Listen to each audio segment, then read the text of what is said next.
안녕하세요. 수자 국어학원에서 광남중 2학년 수업을 담당하고 있는 최지영 강사입니다.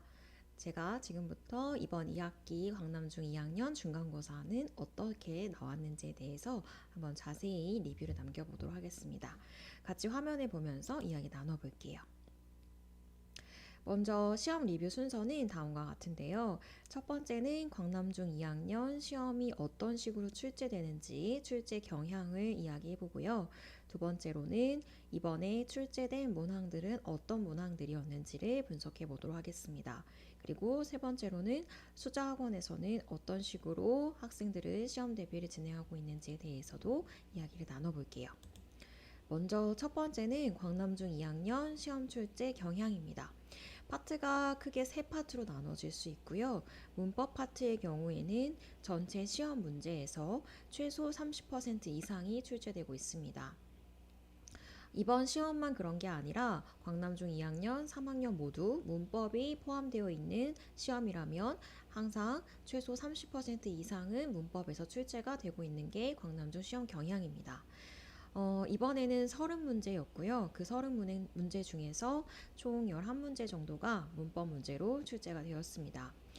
예시들이 대다수가 학교 학습지에서 출제가 되고 있는 거는 맞는데요.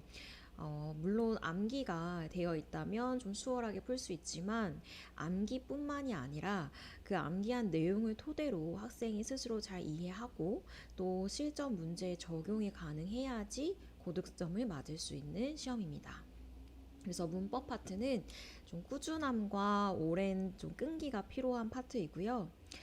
두 번째로 현대시와 현대소설이 출제되었던 문학 파트의 경우에는 두 가지를 이렇게 나눠서 분석을 해봤는데요.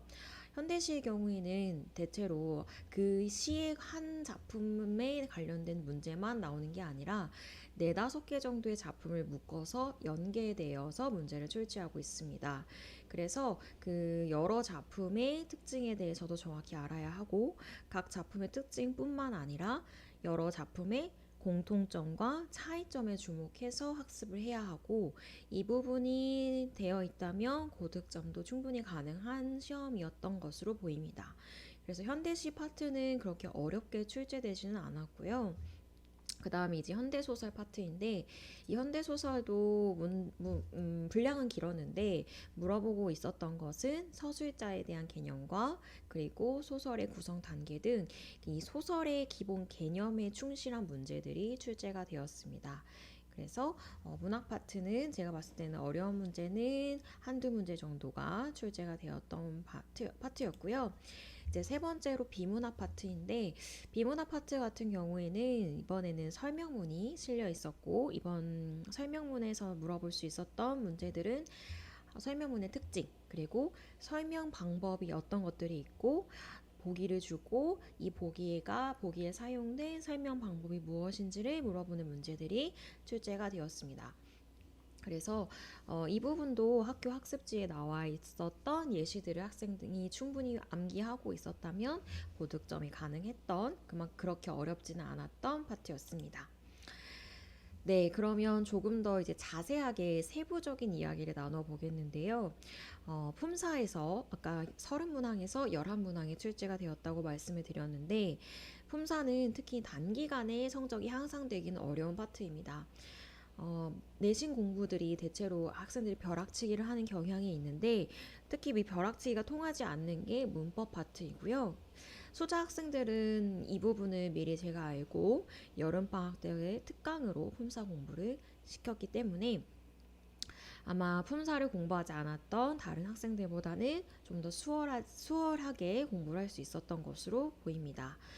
그리고 품사에서 학교에서 출제했던 문제들을 보면 이 품사라는 개념에 대해서 얼마나 잘 알고 있고 그리고 단어가 가지는 기능과 단어의 의미를 알고 있는 문제가 출제가 되었습니다.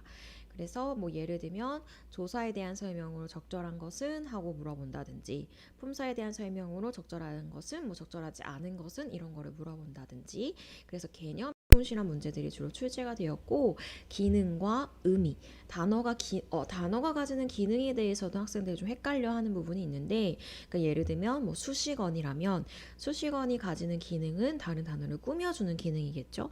그러면 꾸며주는 기능은 어떤 대상을 꾸며주느냐에 따라 또 의미가 나눠질 거예요. 그래서 체언을 꾸며준다면 그건 관형사로 부르고, 용언을 꾸며준다면 그거는 부사라고 부르는데, 학생들이 영어에서 품사를 배웠는데 영어에서는 이 국어 개념과 다른 점이 관형사라는 개념이 없습니다. 그래서 국어의 관형사라는 개념을 아이들이 어려워하는데, 역시 학교에서는 그 관형사에 대한 문제들을 주로 출제하고 있고요. 이 부분은 단기간에 성적이 향상되기는 어려워서, 아마 품사를 가장 어려워했던 친구들은 여름방학 때 품사 특강을 듣지 않았다거나 따로 품사를 공부한 적이 없어서 그랬던 것으로 보입니다.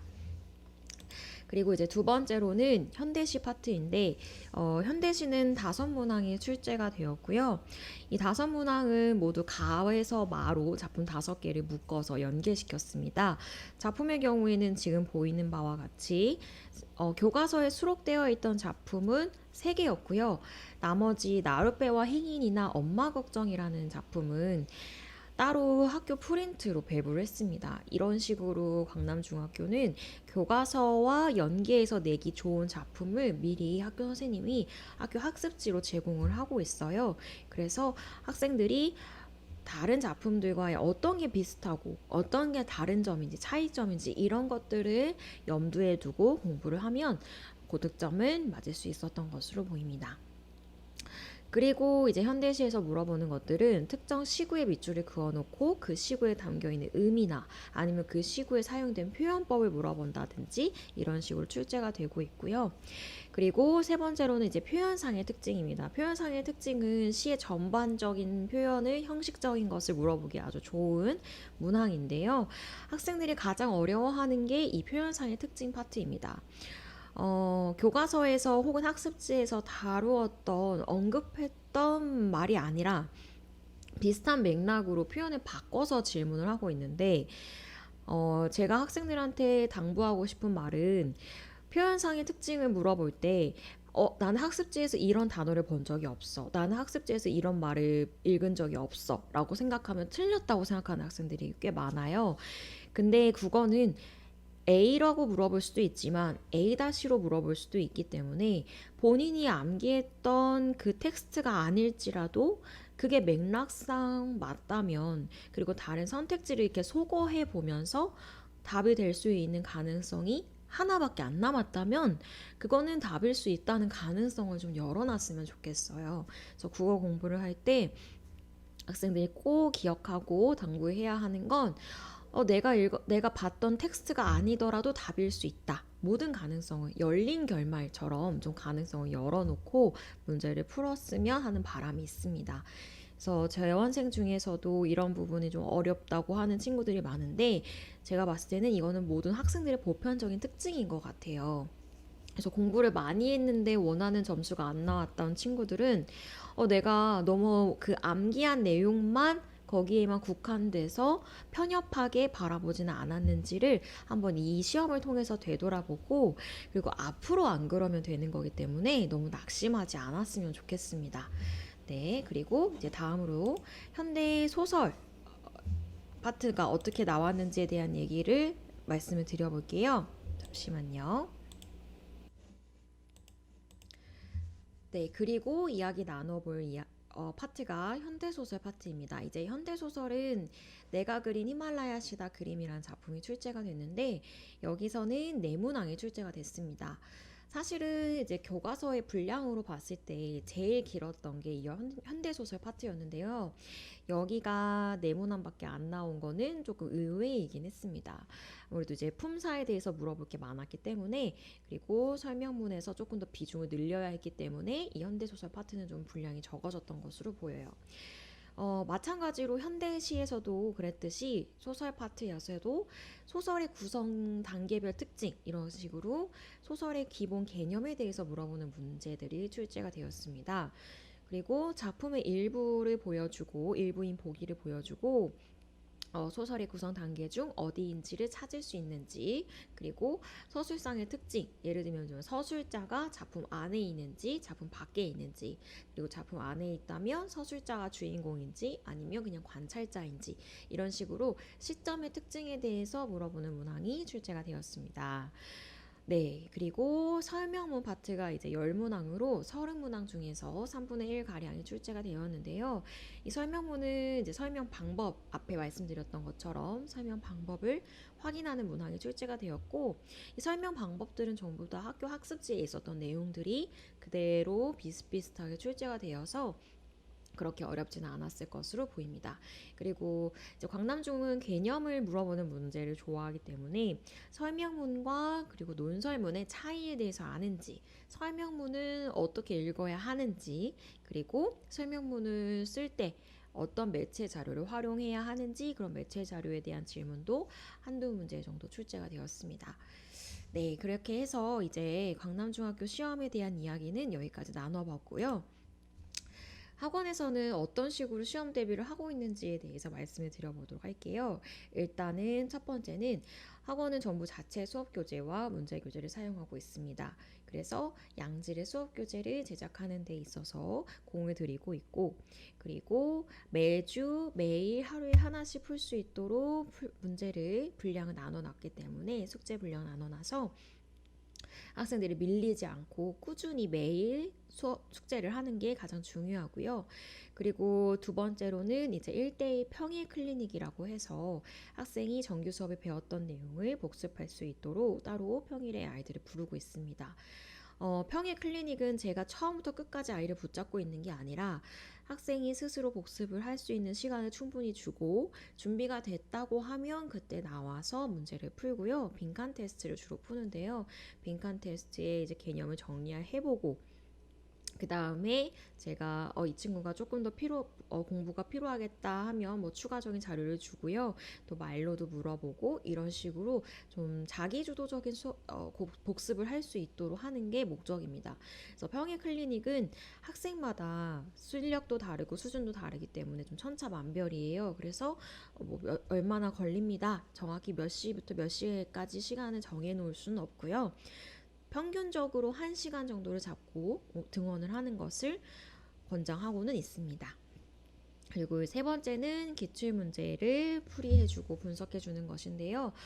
광남중 기출을 많이 풀어본 학생들은 아무래도 시험이 이렇게 나오는구나 감을 익힐 수 있어서 이거는 이제 진도를 다 나가고 시험이 얼마 안 남은 시점에 진행하고 있습니다. 그리고 광남중은 항상 외부 작품을 출제하는 것을 좋아하기 때문에 이 외부 작품 분석도 학생들이 소홀하게 하지 않도록, 그리고 남학생들 같은 경우에는 교과서 외에 외부 작품이 출제가 된다는 것도 모르고 학교의 학습지도 가져오지도 않고 학습지를 본 적도 없고 뭐 이런 친구들 되게 많아요. 그래서 저는 이제 남학생들은 그런 것들을 좀 챙길 수 있게 이 외부 작품이 교과서에 너희가 배운 이 작품과 같이 연계해서 묶어서 시험에 나오니까 우리 이런 부분을 주의 깊게 보자, 이런 것들을 안내해주고 있습니다. 네, 여기까지가 이제 수자학원에서 시험 대비하는 방법이고요. 조금 더 궁금하신 점이 있으시면 학원 번호로 연락을 주시면 친절하게 답변 드릴 수 있을 것 같고, 저희는 입학 테스트가 있어요. 그래서 매주 금요일만 진행을 하고 있거든요. 그래서 미리 사전에 학원에 등원 원하시면 등록해 주시면 입학 테스트 안내도 드리고 있습니다. 네, 제가 준비한 내용은 여기까지이고요. 여기까지 봐주셔서 감사합니다.